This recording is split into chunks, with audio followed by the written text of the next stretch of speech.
stand up for you, and I'm going to make fun of America. So I hope that everybody likes that. So lately, I think we can all agree that we've seen things in the news that are pretty horrible, and I see things on Facebook that are like, oh, we're better than this. This isn't us. And when I read that, I kind of roll my eyes, because this is us. Like, sorry, like, if you look at the history, it's kind of always sucked. Like, especially if you look at political history. Like, American democracy has kind of always been a shit show, okay? So, and I know what you're thinking, this kid's going to talk about politics. Is he going to say something politically incorrect? And don't worry, I know that I can't say something politically incorrect. Only the President of the United States can. He's the only one who's allowed to, you know? Isn't it hypocritical that the people who are the most politically incorrect are the politicians? That would be like if doctors were the only ones doing cocaine. But I know they aren't though. So anyways, people talk about how divisive politics are now. But the truth is that it's kind of always been that way. So I'm going to take you guys back in time to the year 1800, all right? It's the election between Thomas Jefferson and John Adams, two founding fathers of this country.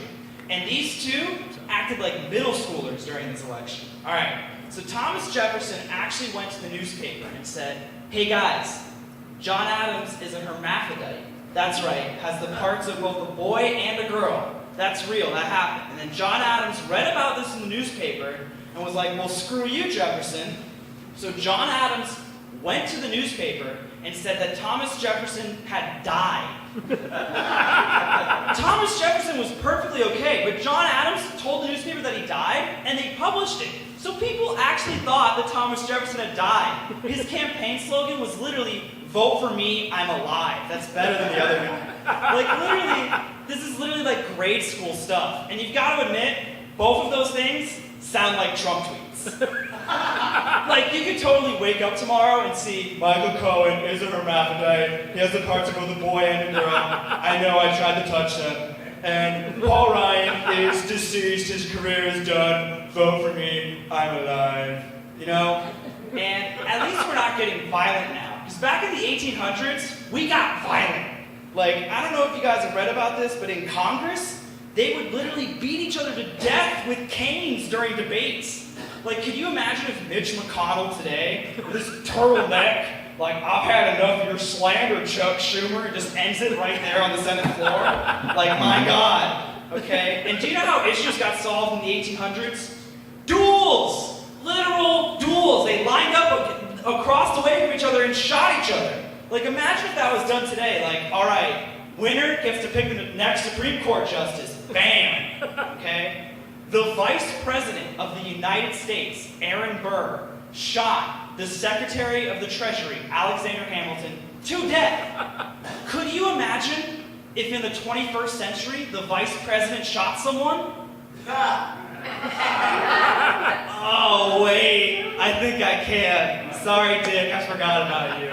And, you know, we've got Mike Pence now. And I'm not going to lie, I'm not going to rule out Mike Pence not shooting somebody. Like, he totally could. Like, he's got those beady eyes. He kind of reminds me of the Night King from Game of Thrones. Like, okay, but here's the thing. If Mike Pence shoots somebody, it's not going to be the Secretary of the Treasury. Or any white straight male, let's be honest. And the truth is that it isn't just the big overarching political changes, but it's the little stuff that we've been socialized to our whole lives. Like, I don't know if you guys know just how bad nursery rhymes are, but like, if you look at them, they're pretty horrible. You know, like Ring Around the Roses. Like, I used to run around singing this as a kid. Like, ring around the roses, a pocket full of posies, ashes, ashes, they all fall down. Well, it's actually about people during the Black Plague who got a rose-colored rash, died, and then had their ashes rain down on them from above. Isn't that a great thing for the kids to sing? You know? And hush-a-bye, baby, on the treetop. When the wind blows, the cradle will rock. When the bough breaks, the cradle will fall. And down will fall, baby cradle and all.